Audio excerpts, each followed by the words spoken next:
السلام عليكم ورحمة الله تعالى وبركاته.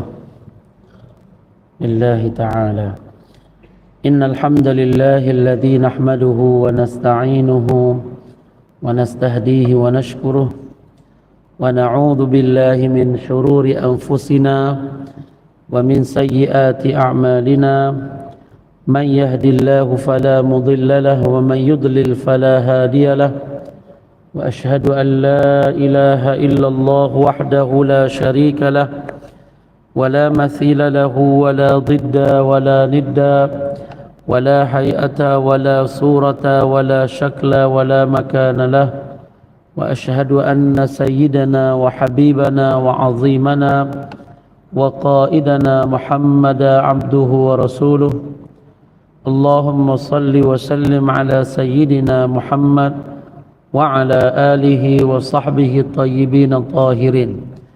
Kita mohon dari Allah Subhanahu wa taala agar Allah muliakan kita dengan niat yang ikhlas. Allah Subhanahu wa taala ampunkan dosa-dosa kita. Allah Subhanahu wa taala kurniakan ilmu yang bermanfaat, yang memanfaatkan dunia kita dan akhirat. Allah matikan kita dengan mati yang husnul khatimah, dalam keadaan Allah meridai kita. Allah tabaraka wa ta'ala menjadikan kubur kita satu taman daripada taman syurganya. Tidak Allah jadikan kubur kita satu lubang daripada lubang nerakanya. Allah tabaraka wa ta'ala sampaikan ke kubur kita sesuatu yang menggembirakan kita. Kita mohon Allah ta'ala himpunkan kita dalam syurganya yang firdaus. Amin ya rabbal alamin. Saya ingatkan untuk diri saya dan tuan-tuan untuk niat i'tikaf di dalam masjid yang mulia. InsyaAllah pada malam ini kita nak menyambung daripada apa yang telah kita bahaskan pada pertemuan yang lalu. Saya review sedikit apa yang kita sebutkan sebelum ini. Kita dalam kitab matan Abi Suja' ini kita telah sampai membahaskan rukun-rukun solat yang ia 17 rukun semuanya. Cuma Imam Abu Suja' ni dia kata 18. Mana benda yang kita nak sebut nanti? Yang 18 tu kenapa 18 nanti kita akan bahas bila sampai ke tempat yang dia sebut. Cuma kita pada pertemuan yang lalu kita telah sebut tentang rukun yang pertama ialah niat. Dan kita telah sebut syarat-syarat dalam niat ni. Kalau kira tidak ada syarat-syarat itu, maka niat dia tak sah. Dan kita telah masuk membahaskan tentang rukun yang kedua.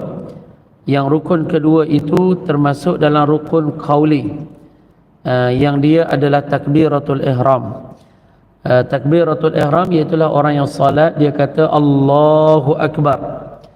Dan kita telah sebut bahawa takbiratul ihram bukan mengangkat takbiratul ihram. Angkat tangan untuk takbiratul ihram itu dia bukan rukun. Yang rukun ialah sebutan dia dengan dia menyebut Allahu Akbar. Tapi ada sebahagian buku dia kata mengangkat tangan untuk takbiratul ihram ataupun mengangkat takbiratul ihram. Tidak itu. Yang takbiratul ihram ialah orang yang salat dia sebut Allahu Akbar. Itu yang dimaksudkan dengan takbiratul ihram. Dan kita telah sebut sebelum ini bila kita membahaskan tentang rukun-rukun solat bahawa disyaratkan dalam takbiratul ihram ini beberapa syarat. Antaranya ialah seseorang itu dia disyaratkan tidak mematkan pada hamzah bagi kalimah Allahu Akbar. Maka dia kata sepatutnya Allahu Akbar, bukan Allahu Akbar. Sesungguhnya kalau dia kata macam itu tak sah takbiratul ihram. Dan bagi zikir yang dia bukan salat juga tak ada pahala baginya. Juga kalau azan dengan salah macam itu juga tak ada pahala baginya kerana tidak sahih dari sudut lafaz. Syarat dapat pahala bagi sesuatu perkara ialah melafazkannya dengan lafaz yang sahih. Selain daripada syarat dia ikhlas dalam menyebutkan perkara tersebut, syarat utama dalam mendapat ganjaran pahala di dalam zikir, dalam azan dan dalam salat, tak boleh dia buat macam ini. Karena kalau dia buat macam ini tak sah takbiratul ihram. Dan tambahan daripada itu maknanya rosak. Allahu Akbar, kalau dia kata macam itu dalam bahasa Arab maknanya Halillahu Akbar, adakah Allah itu maha agung? So dia mempertikaikan maknanya. Tapi kalau maknanya, kalau orang Arab yang buat macam ini, yang dia tahu makna ini, jatuh dalam kekufuran. Tapi orang Melayu dia tak faham makna.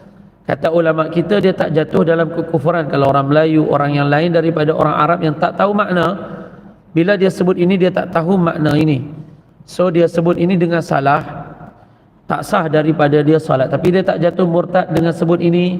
Adapun orang Arab yang ada ilmu, yang dia tahu makna ini, dia sebut ini, maka dia jatuh dalam kekufuran. Kenapa? Kerana dia telah mempertikaikan keagungan Allah Tabaraka wa Ta'ala. Disyaratkan kedua kita sebut sebelum ini ialah dia tidak memanjangkan mat, memanjangkan ba, ataupun dia mematkan huruf ba pada lafaz Allahu Akbar. Kerana sepatutnya dia sebut Allahu Akbar, bukan dia sebut Allahu Akbar. Sesungguhnya kalau dia buat ini, dia kata Allahu Akbar, ini tidak sah takbiratul ihram. Ini syarat dalam takbiratul ihram. Dia kalau dia buat macam itu tak sah takbiratul ihram. Kenapa tak sah? Kerana itu syarat dia. Dan satu lagi, ada dosa padanya. Dan kalau orang itu orang Arab juga, dalam kes yang sama, makna yang dalam bahasa Arab Allahu Akbar yakni Allahu tablun kabir.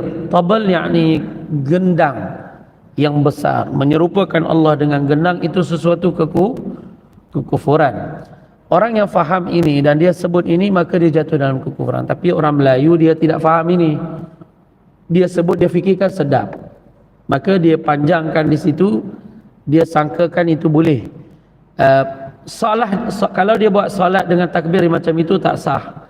Dan kalau dia buat zikir macam itu, tak ada baginya pahala. Azan dia macam itu, tak ada baginya pahala. Ini kesalahan berulang. Sekarang ini banyak tempat berulang ini. Kita pergi banyak tempat, maka isu yang pertama yang saya sebut itu yang ada dalam kitab ulama kita, itu banyak tempat buat. Sebab pertamanya, yang jadi muazzin dia tak kursus, dia tak kursus untuk azan. Dan juga bila buat zikir, dia tak ambil zikir itu dengan talaqi dengan guru, maka dia tengok lafaz dan dia sebut dengan tanpa dia perdengarkan cara menyebutnya dengan seorang guru, maka banyak keadaannya dia sebut dengan cara yang salah.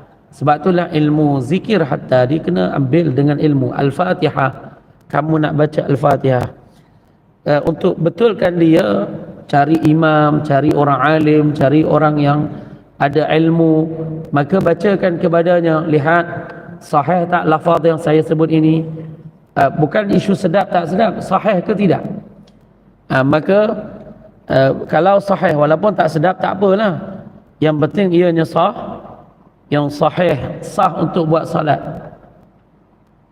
Syarat yang keseterusnya, jangan dia tambah waw di sebelum Allahu Akbar. Maka kalau dia kata Wallahu Akbar, tak sah baginya takbiratul ihram.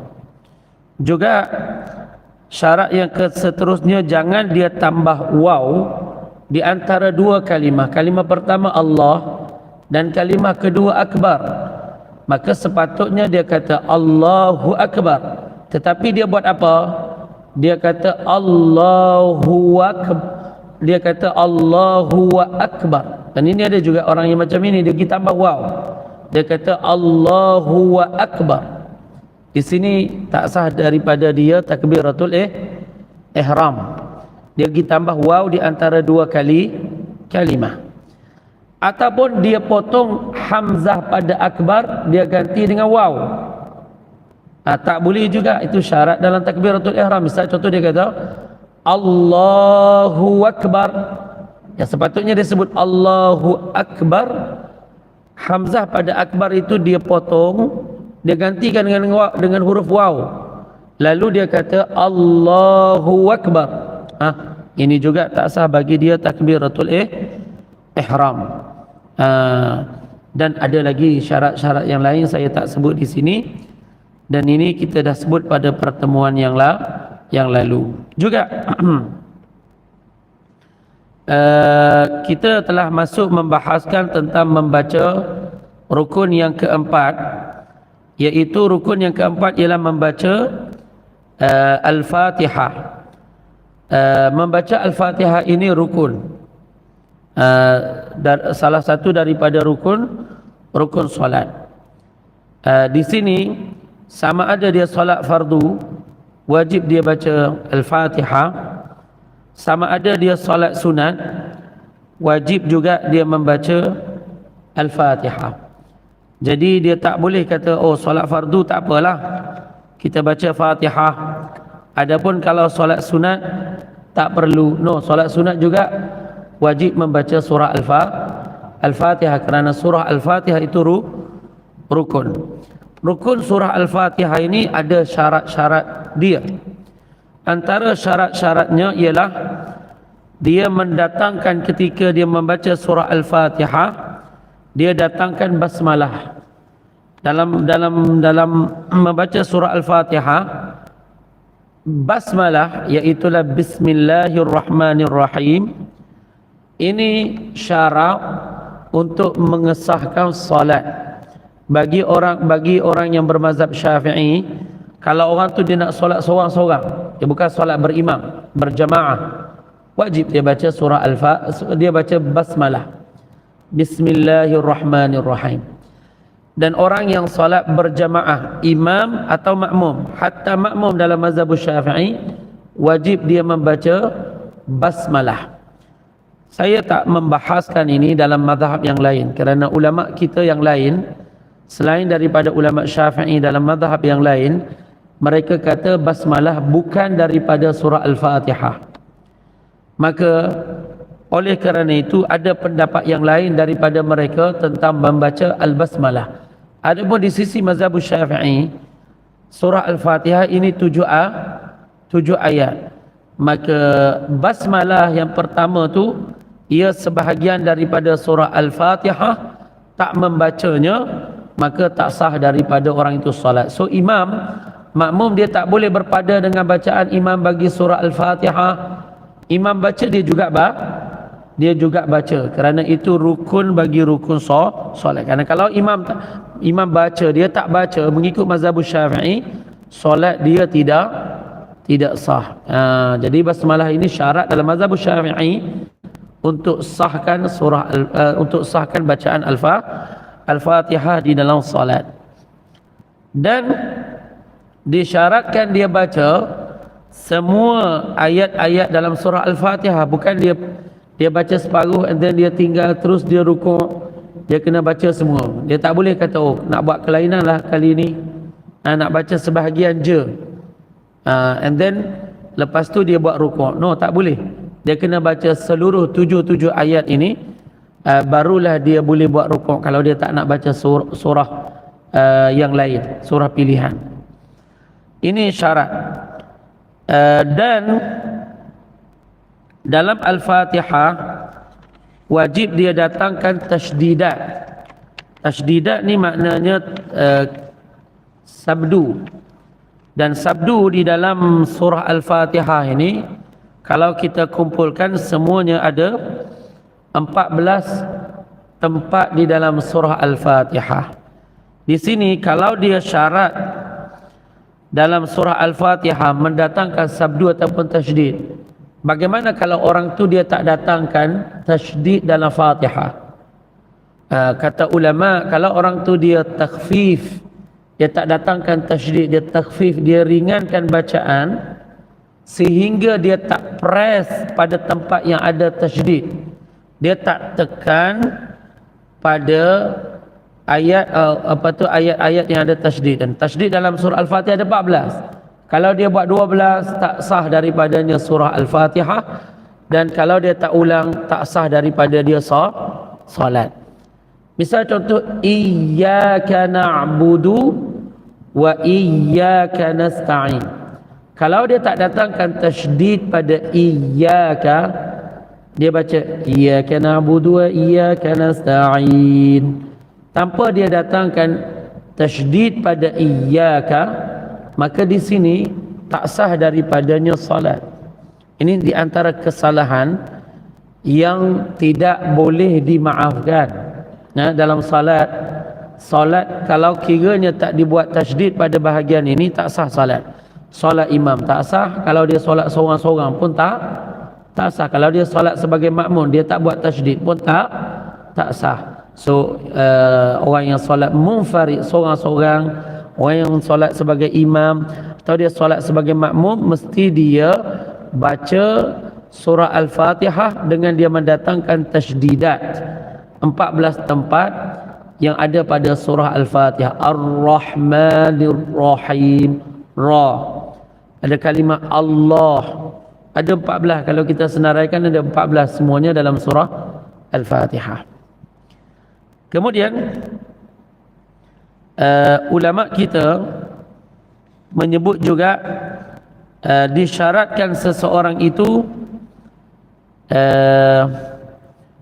dia buat muwalat. Muwalat ni maknanya dia tidak memisahkan di antara ayat ini dengan ayat yang kemudian lebih daripada saktatut tanafus.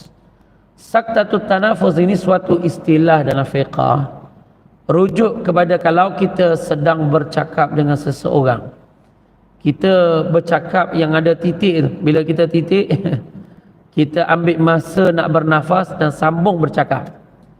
Biasanya kita akan ambil lebih daripada kadar subhanallah.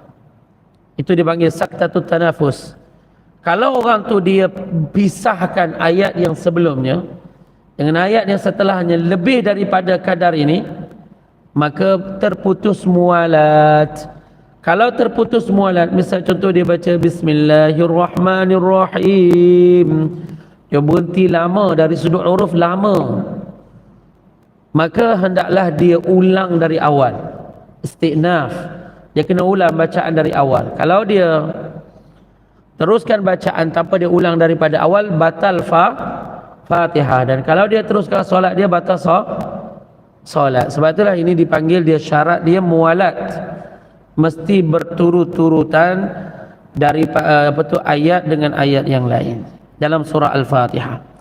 Disyaratkan dalam surah Al-Fatihah juga tertibul Fatihah. Seseorang yang bacanya dia mendatangkan susunan surah Al-Fatihah seperti mana dalam mushaf, seperti mana yang kita tahulah. Tak boleh dia kata nak buat rare sekali, nak buat kelainan sekali. Kali ini bagi orang tergamam sikit, kan? Dia pergi mulakan dengan iyyaka na'budu wa iyyaka nasta'in ar-rahmanir rahim. Tak boleh dia buat macam tu suka-suka dia letak tertib sendiri, dia nak susun tertib sendiri. Mesti ikut tertib yang telah diketahui daripada Quran. Kena ikut turutan tersebut. Maka kalau dia buat sendiri-sendiri punya susunan surah Al-Fatihah, ayat-ayatnya dia susun sendiri, dia ubah daripada tertib yang asal, maka tak sah daripadanya bacaan surah Al-Fatihah. Juga mesti mengeluarkan huruf daripada tempat keluar huruf. Maka di sini ia menjadi syarat di dalam surah Al-Fatihah. Tak boleh seseorang itu, kalau huruf itu huruf qaf, dia sebutnya dengan kaf. Kerana kalau orang itu dia buat macam ini, tak sah baginya salat. Ini al-lahn fil qiraah yang dia membatalkan salat. Ini kesalahan dalam bacaan yang boleh membatalkan salat. Dia ada kesalahan yang tak membatalkan salat, ada. Tapi yang saya bagi contoh ini kesalahan yang membatalkan salat yang dimisal contohkan oleh ulama kita. Misal contoh dia baca ihdinas siratal mustaqim. Mustaqim dia tak baca dengan qaf, dia baca dengan kaf. Ihdinas siratal mustaqim. Kim dengan huruf kaf. Ini problem kerana dia tak datangkan huruf daripada tempat keluar huruf. Dia kena datangkan huruf qaf daripada tempat yang keluar huruf qaf. Di mana tempat huruf qaf? Di situ kita keluarkan huruf qaf. Maka kalau sekiranya dia keluarkan huruf kaf bukan qaf, di sini tak sah daripada dia solat. Dan juga ini kesalahan. Kesalahan ini menjadikan salat dia tak sah. Begitu juga kalau sepatutnya dia sebut siratal ta, huruf ta, kalimat as-sirata, huruf ta. Kalau dia tukar huruf ta dengan ta, lalu dia kata siratal ladzi, sirata, ta. Bila dia senyum biasanya jadi ta. Siratal ladzi, talladzi, di sini dia telah ubah huruf ta kepada ta.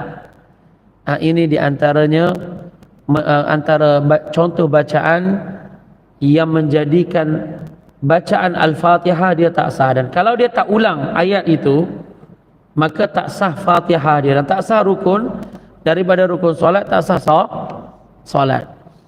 Ini kata ulama kita. Juga di antara kesalahan yang tak boleh dimaafkan yang banyak berlaku ialah dia tak boleh bezakan huruf zai dengan huruf zal. Zai lebih kepada bunyi bis, lebah. Adapun huruf zal, zal kena keluarkan lidah and then parking lidah tu di atas barisan gigi yang sebelah atas. Jadi baru dia boleh buat huruf zal. Kalau dia tukar dengan zai, siratal ladzi, itu yang betul. Siratal ladzi itu betul. Tapi yang mana salah? Dia tukar dengan zai. Lalu dia kata siratal ladzi. Di sini dia telah keluarkan huruf bukan daripada makhrajnya. Maka ini contoh yang disebut oleh para fuqaha, bacaan Al-Fatihah yang macam ini tidak sah. Ini kena ambil berat dengan nota-nota yang telah kita berikan. Ini yang kalau buka mana-mana kitab fuqaha dia sebut ini. Boleh jumpa dalam kitab-kitab fuqaha apa yang saya sebut ini. Maka kena hati-hati ini. Ibnu Haramain dia ada sebut sesuatu kesalahan banyak orang ialah pada lafaz huruf sad. Huruf sad ni ada qiraat boleh baca dengan sin, tapi kena baca dengan qiraat lah. Sirata itu boleh baca macam itu, ada qiraat dan boleh baca macam itu. Dan huruf sad dia bunyi huruf ini dia ada safir, dia bunyi macam keunggasan. Sad, sirata. Tapi kalau orang ini dia keluarkan huruf ini, nak kata sin pun tidak, nak kata sad pun tidak. Sin ke sad? Bukan sin dan bukan sad. Kata Ibnu Haramain, tak sah baginya surah tak sah baginya Fatihah dan tak sah baginya surah Al-Fatihah. Solat dia tak sah kalau dia tak ulang dengan bacaan yang betul. Ini yang saya catat di sini. Ini antara contoh-contoh yang disebut oleh ulama kita supaya kita tidak salah ketika mendatangkannya bagi surah Al-Fatihah. Kadang-kadang ada kesalahan yang haram tapi dia tak membatalkan bacaan. Ada. Tapi kita tak sebut di sini. Ini yang contoh-contoh yang saya bagi ini contoh yang ia membatalkan bacaan Al-Fatihah uh, dan juga ada sebahagiannya mengubah makna dalam surah Al-Fatihah. Dan ini tuan-tuan yang dirahmati oleh Allah Ta'ala, hendaklah kita jaga ketika nak membaca surah Al-Fatihah, hendaklah kita datangkan bacaan yang betul. Kemudian setelah kita sebut surah Al-Fatihah, kita ingin berpindah rukun solat ini kepada rukun. Kata pengarang kita war rukun. Rukun ini ialah rukun yang keempat dalam kelima dalam kitab ini. Dan rukun maknanya seseorang itu, dia seorang yang salat, dia membongkokkan badan dia tanpa dia membengkokkan lututnya dengan ketara, tanpa dia buat inkhinas. Inkhinas ialah dia bengkokkan lutut dia dengan ketara. Lutut dia tegakkanlah, jangan dibengkokkan lutut itu dengan ketara. Kalau dia bengkokkan sikit-sikit, tidak mudarat bagi rukuk. Tapi kalau dia bengkokkan lutut dia sangat-sangat ketika rukuk, maka lutut dia jadi macam itu, bengkok yang sangat-sangat, maka tak sah daripadanya rukuk. Kerana rukuk maknanya orang yang salat, dia membongkokkan badan dia,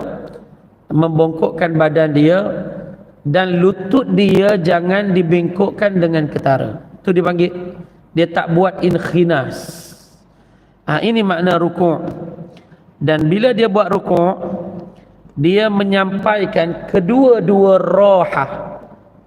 Rohah ni tapak tangan kita ni kan, ada bahagian yang tengah ni dipanggil rohah.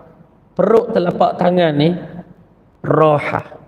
Yang ini perut telapak tangan ini kita sampaikan di kepala lutut.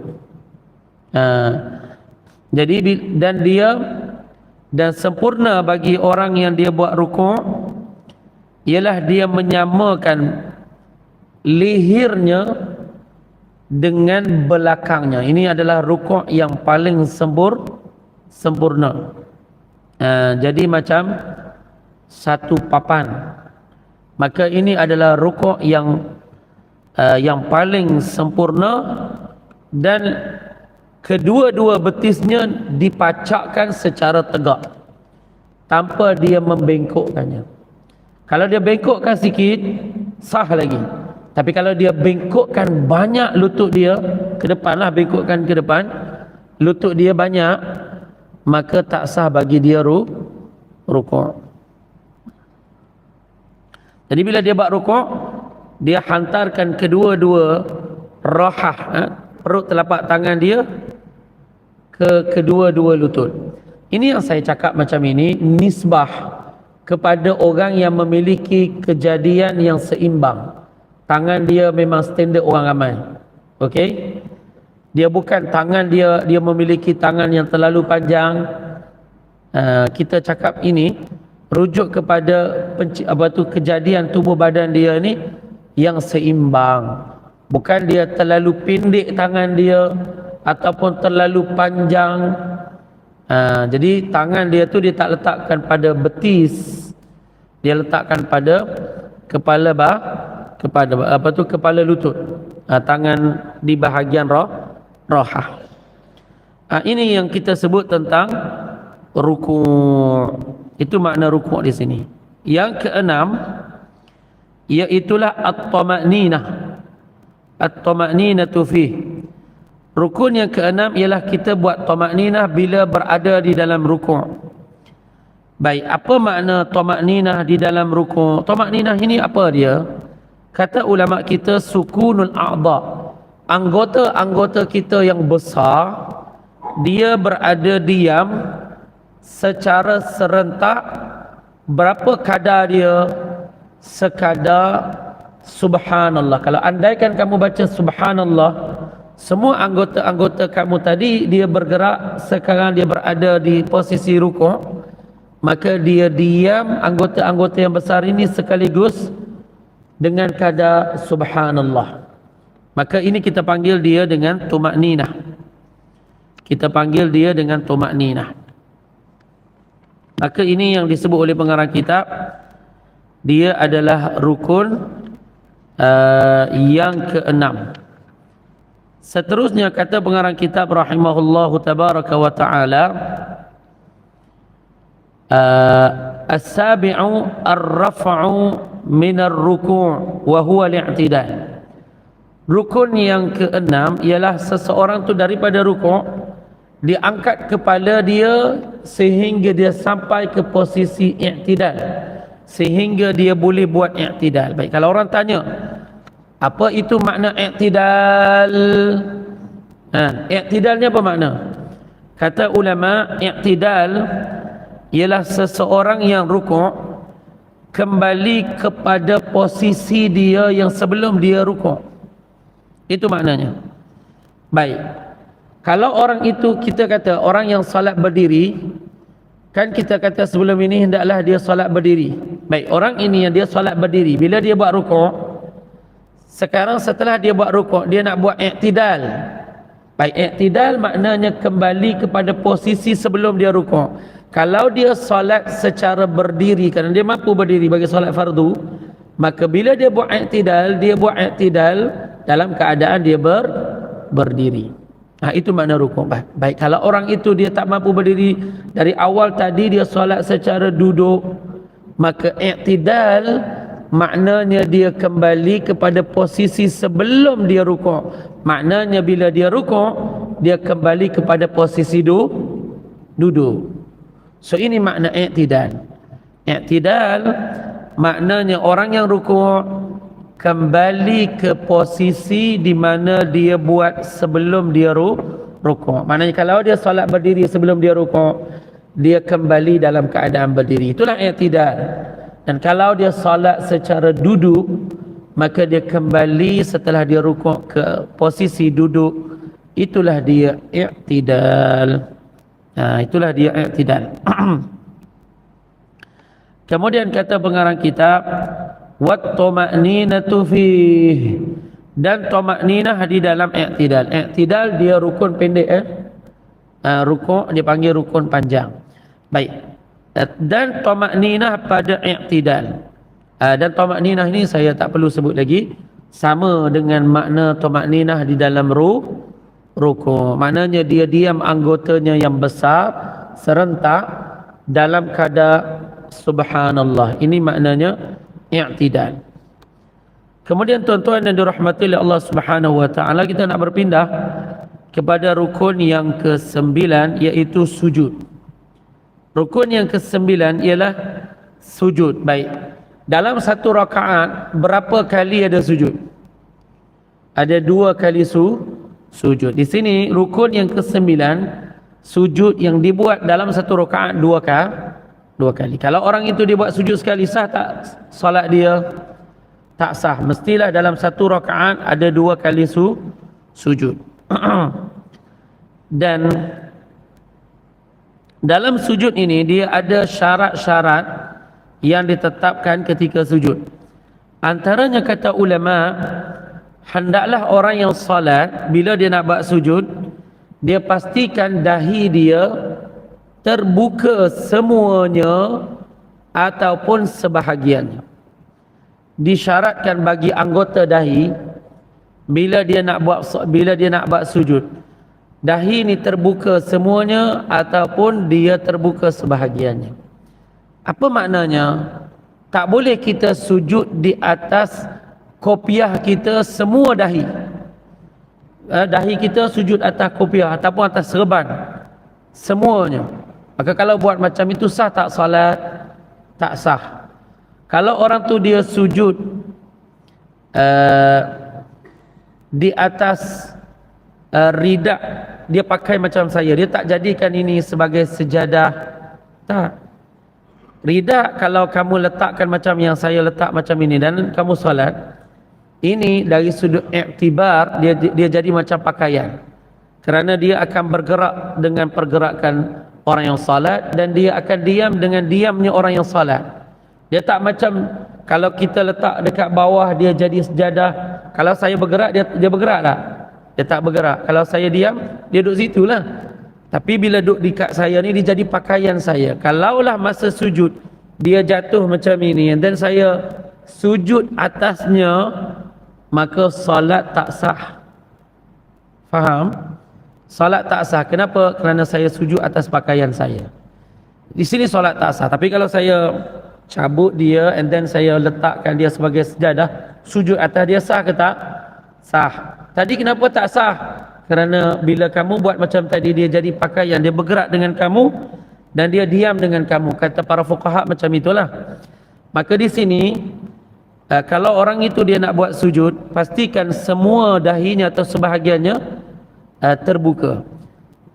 Kalaulah sebahagiannya dia sujud atas kopiah, sebahagian yang lain dia sujud pada lantai, sah. Kerana syarat dia terbuka semuanya atau sebahagian. Kalau dia sujud atas rambutnya yang panjang, sebahagiannya atas rambut, sebahagian yang lain di atas lantai tempat dia solat, sah. Tapi kalau dia solat semua dahi dia di atas rambut dia yang tebal, yang panjang, solat dia sah ke tak sah? Tak sah. Kenapa? Kerana syarat ini mestilah dahi dia bila dia nak buat sujud dalam keadaan terbuka. Ini syarat di dalam sujud. Bila orang tu dia nak buat sujud, dia kena jaga ini. Jadi saya ingatkan bagi orang yang pakai serban, kadang ada serban besar and then dia menutup bahagian dahi. Jadi dia sujud semuanya di atas serban, bukan di atas tempat sujud. Di sini kalau sekiranya dibuat macam itu, solat dia sah ke tak sah? Tak sah. Ini kena clear satu. Kemudian disyaratkan dalam sujud ini mutasaqilan, dia membiarkan berat dahinya ini, berat kepalanya pada lantai. Kalau diandaikan ada kapas di bawahnya, nescaya kapas itu dia tertekan, inkabasa, yakni tertekan. Maknanya bila kamu buat sujud, jangan kamu biarkan kepala terapung-apung. Biarkan berat kepala itu dia berada di atas lantai. Sekira-kira kalau macam sekarang ni, kalau kita letakkan tangan kita dekat jari, tekan, nampak warna putih. Nampak warna putih. Itu maknanya ada, kamu biarkan berat tu di situ. Tapi kalau kiranya dia terapung-apung, maka tak boleh.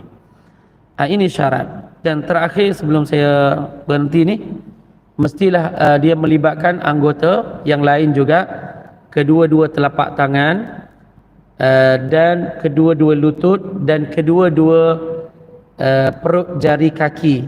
Di sini tidak disyaratkan terbuka. Maknanya kalau dia pakai sarung tangan sah, kalau dia pakai stokin sah. Cuma perut jari dia jangan angkat, kerana kalau dia angkat perut jari dia daripada lantai, tak sah solat dia. Kerana syarat perut jari dia sebahagiannya dia mencecah pada lantai.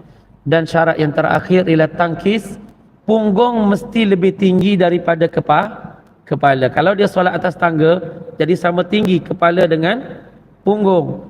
Di sini dalam mazhab Syafi'i tak sah solat dia. Dalam mazhab Imam Ahmad bin Hanbal sah. Jadi sekadar ini insya-Allah saya ringkaskan tajuk tentang sujud. InsyaAllah kita akan masuk pada pertemuan yang akan datang syarat-syarat rukun-rukun yang lain daripada rukun-rukun solat. Sampai di sini, barakallahu fikum, ahsanallahu ilaikum. Assalamualaikum warahmatullahi wabarakatuh.